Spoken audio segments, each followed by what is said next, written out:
స్కూళ్ళల్లో వాళ్ళు text books కానీ లేకపోతే హోంవర్క్ సంబంధించిన అన్ని మోసుకురావడానికి ప్రాబ్లం అని వాళ్ళకి చిన్న చిన్న వాళ్ళకు ఒక ఏమంటే వడి కాల్ స్కూల్లోనే వాళ్ళు అక్కడ పెట్టుకోవడానికి ఇస్తున్నారు. వాటిని కూడా మిస్యూజ్ చేస్తున్నారు. గాంజాయి చాక్లెట్లు అందులో పిల్లలు ఈ ఆడపిల్లల పేరు మీద లాకర్స్ తీసుకొని దాంట్లో అట్లాంటివి కూడా పెట్టి స్కూల్లో ఒక అందుబాటులోకి తీసుకొచ్చే వ్యవస్థలు కూడా కొన్నిట్లలో మేము గమనించినాం.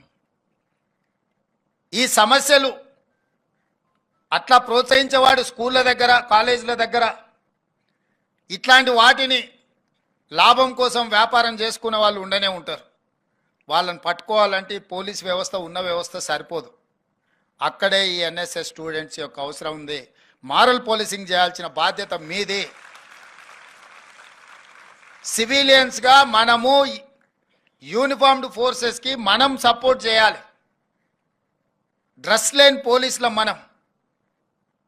మన స్కూళ్ళ దగ్గరనో మన ఇళ్ళ దగ్గరనో మన ప్రాంతంలోనో మన కాలేజీలోనో ఇట్లాంటి యాక్టివిటీస్ ఏవి గమనించినా ఎంబడే పోలీసులకు మనము ఆ సమాచారాన్ని చేరవేసే విధంగా మనం నిజంగా ప్రయత్నం చేస్తే మన రాష్ట్రాన్ని డ్రగ్ ఫ్రీ స్టేట్గా చేసుకోవడం పెద్ద సమస్య కాదు.